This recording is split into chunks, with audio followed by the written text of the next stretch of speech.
वैसे तो अपने दादा और सहवाग के क्रिकेट में बहुत सी पारियां देखी होगी, लेकिन यह पारी है उस मैच की जिसमें अंग्रेजों के आउट होने के बाद अंपायर उंगली नहीं मुंडी हिलाते। सरेआम अंपायरों का ऐसा हाल देखकर दुनिया हैरान थी कि तभी दादा और सहवाग ने क्रोध में आकर एक ऐसी ऐतिहासिक पारी का अंजाम दिया जिसे देखकर इंग्लैंड के प्लेयर भी खुद को तालियां बजाने से रोक ना सके, क्योंकि जहां पूरी इंग्लैंड की टीम 269 रन बनाई थी, जवाब में दादा और सहवाग ने ही 243 रन ठोककर भविष्य में आने वाले आतंक के बारे में गेंदबाजों को आगाह कर रहे थे। आईसीसी चैंपियन ट्रॉफी 2002 के सेमीफाइनल में पहुंचने के लिए दोनों टीमों को यह मैच जीतना बेहद ही जरूरी थी।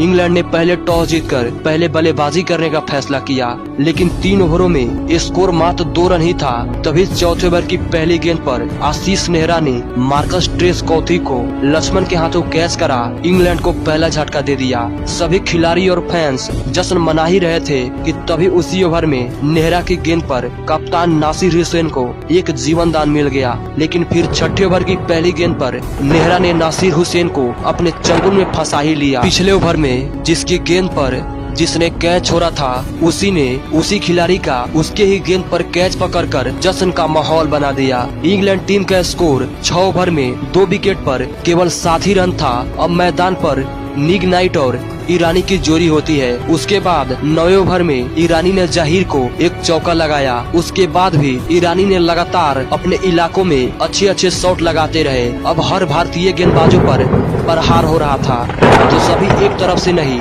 बल्कि दोनों तरफ से हो रहा था, लेकिन ईरानी का आज तो कोई जवाब ही नहीं था। जब भी कुंबले को सामने देखते टूट पड़ते। इन दोनों के शानदार बल्लेबाजी का आलम ये रहा, इंग्लैंड टीम का स्कोर 50 रनों तक पहुंच गया। तभी 15वां ओवर स्वयं कप्तान सौरव गांगुली लेकर आते हैं। ईरानी ने गांगुली को पहले चौका फिर छक्का लाकर अपने बीच 50 रन की पार्टनरशिप का भी पूरा कर लिया। लेकिन 19वें ओवर में जो हुआ उसे देखकर हर कोई हैरान हो गया। अनिल कुंबले की गेंद पर ईरानी एलपीडब्ल्यू आउट हुए। पहले अंपायर ने नॉट आउट दिया, फिर आउट दे दिया, मानो आज उनकी उंगली ऊपर उठने को तैयार ही ना हो। आखिर में ईरानी के पारी का अंत हुआ। ईरानी ने 37 रन बनाकर पवेलियन चल दिए, जिसके बाद वे साहब मैदान पर आए और इसी शॉट के साथ अपना खाता खोला। लेकिन उसके बाद जो हुआ वो किसी घाव के तरह था, क्योंकि शाह निक नाइट के साथ मिलकर भारतीय गेंदबाजों को टीम में ही तारे दिखा दिए। सामने कोई भी गेंदबाज होते उसके हर गेंद को बाउंड्री के पार भेजते। कुंबले, सहवाग, युवराज से लेकर सबको मन मुताबिक पीटते और देखते ही देखते नाइट ने अपनी 50 भी पूरी कर लिया। अब इंग्लैंड टीम का स्कोर 28 ओवरों की समाप्ति पर 125 रन पर 3 विकेट होता है। लगभग इनकी पारी ने टीम को संभाल ही लिया था। तभी युवराज सिंह ने निक नाइट को हरभजन के हाथों कैच करा पवेलियन का रास्ता दिखा दिया। इस विकेट के गिरते ही दर्शक खुशी से झूम उठे। उसके बाद युवराज को एक लंबा छक्का तो जरूर लगा, लेकिन 34वें ओवर की पहली गेंद पर द्रविड़ ने ईरानी का कैच लिया और अंपायर ने उंगली नहीं उठाई, बस अपनी मुंडी हिलाई। अब ईरानी निराश होकर पवेलियन चल दिए और खिलाड़ी से ज्यादा अंपायर ही निराश थे। अब पिच पर इंग्लैंड की आखिरी जोड़ी होती है, लेकिन इस जोड़ी ने भारतीय गेंदबाजों पर हमला कर दिया, क्योंकि यान ब्लैकवेल बड़े बड़े शॉट लगा रहे थे। हर गेंदबाज को अपना टारगेट बना लिया। इंग्लैंड का स्कोर भी 200 रनों के पार पहुँचा दिया और उसी के साथ अपना 50 भी पूरा कर लिया। अब सब कुछ इंग्लैंड के साथ अच्छा हो रहा था। इंग्लैंड की पारी अब खत्म होने के कगार पर खड़ी थी। अब मात्र 6 ओवरों का खेल बाकी था, पर ब्लैक तो आज गेंद को लाल करने में लगे थे। हर गेंदबाज हताश निराश हो चुका था, क्योंकि कुंबलों को 47वें ओवर में 17 रन कूट दिया। उधर स्टीवार्ट भी उनका बखूबी साथ निभा रहे थे। जहां पारी के शुरुआत में तो यह टीम एक रनों के लिए तरस रही थी, तो वहीं अब रनों की नदियां बह रही थी।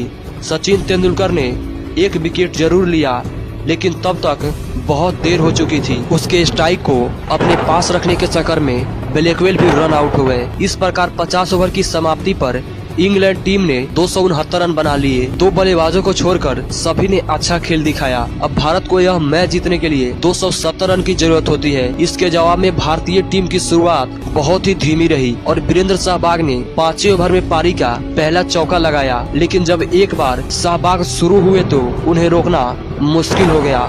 7वें ओवर की तीसरी और 5वें गेंद पर शानदार चौका लगाया। अब उनके साथ ही सौरव गांगुली भी लेग साइड में एक चौका लगाकर स्कोर बोर्ड को आगे बढ़ाया और फिर उसके बाद वीरेंद्र सहवाग का एक बेहतरीन छक्का देखने को मिला, जिसे देखने के लिए हर कोई बेकरार होता है। अब सहवाग के आगे गेंदबाज अपनी बेहोशी बयां कर रहे थे और आलम यह रहा कि 10 ओवर की समाप्ति पर भारतीय टीम का स्कोर 66 रन हो चुका था। उसके बाद 11वें ओवर की पहली गेंद पर सहवाग के इसी चौके के साथ उनकी 50 भी पूरी हो गई। 70 रनों में से अकेले सहवाग ने 50 रन बनाए थे। इस पर पूरी भारतीय टीम और दर्शक जश्न मना रहे थे, पर उस ओवर की दूसरी गेंद पर चौका लगा दिया। सभी का जश्न शांत हो पाता कि तीसरी गेंद को भी बाउंड्री के पार भेज दिया और इस ओवर में लगातार 3 चौके लगा दिए, मानो भारत की तरफ से 2 नहीं एक ही बल्लेबाज बल्लेबाजी करने आया हो, क्योंकि गांगुली तो मात्र इनके पारी का लुत्फ उठा रहे थे। 15 ओवरों में टीम का स्कोर 100 रनों के पार पहुंच जाता है और अभी तक एक विकेट भी नहीं गंवाया था। उस जमाने में ऐसा कर पाना किसी सपने से कम नहीं थी, लेकिन विस्फोटक वीरेंद्र सहवाग के लिए सब कुछ मुमकिन था। अब सौरव गांगुली ने 20वें ओवर में एक शानदार चौका लगाया, पर वीरेंद्र सहवाग के सर पे रनों की भूत सवार थी और उसका खामियाजा गेंदबाज भुगत रहे थे। सहवाग ने इस पारी में चौकों की बरसात सी कर दी और इसी के साथ अपना ऐतिहासिक शतक भी पूरा कर लिया। अंतर्राष्ट्रीय क्रिकेट में वीरेंद्र सहवाग का दूसरा शतक था, जिसके लिए उन्होंने केवल 77 गेंदों का सामना किया। एक युवा खिलाड़ी का एक ऐसा अंदाज देखकर हर कोई तालियां बजाने पर मजबूर हो गया। 21.3 ओवर में टीम का स्कोर 144 रन था, जिसमें से सहवाग 100 रन बनाए थे। गांगुली का 50 ही पूरा नहीं हुआ था और सहवाग अपने शतक का जश्न मना रहे थे। सहवाग ने इस पारी में केवल एक ही छक्का लगाया था और 17 चौके लगाए थे। तभी कप्तान सौरव गांगुली ने एक लंबा छक्का लाकर स्कोर बोर्ड को आगे बढ़ाया, फिर ब्लैकवेल के सामने चौका लगाया। भारतीय गेंदबाजों के दौरान जो भी इंग्लैंड के बल्लेबाज रन बनाया था, उससे यह दोनों खिलाड़ी मिलकर हिसाब वसूल कर रहे थे। अब गांगुली ने भी 50 पूरा कर लिया। तब तक भारतीय टीम का स्कोर बिना कोई विकेट गंवाए 182 रन हो चुका था। अब सहवाग भी ब्लैकवेल पर प्रहार करना शुरू कर दिए। तभी ब्लैकवेल की गेंद पर Virender Sehwag played on out हो गए। अंग्रेजों को थोड़ी राहत की सांस तो जरूर मिली, लेकिन तब तक बहुत देर हो चुकी थी। वीरेंद्र सहवाग ने 126 रनों की तूफानी पारी खेली। उनके जाते ही 200 के स्कोर पर लक्ष्मण भी रन आउट हो गए। अब टीम पर थोड़ा संकट आता दिखाई दिया, पर इसके बाद सचिन तेंदुलकर और सौरव गांगुली की जोड़ी मैदान पर होती है। दोनों ने मिलकर स्कोर बोर्ड को आगे बढ़ाया, पर सौरव गांगुली पूरी तरह से सेट हो चुके थे। इसका प्रमाण ये रहा कि सौरव गांगुली ने छक्के चौकों की सुनामी ला दिया। जो काम सहवाग कर रहे थे, उनके जाने के बाद गांगुली ने करना शुरू कर दिया। बीच मैदान में भारतीय टीम का कप्तान सीना तान तहार लगा रहा था। 34वें ओवर में तो 3 बाउंड्री लगा दिए। अब भारतीय टीम को 86 गेंदों में मात्र 42 रन की जरूरत थी, लेकिन गांगुली तो उनका काल बन चुके थे।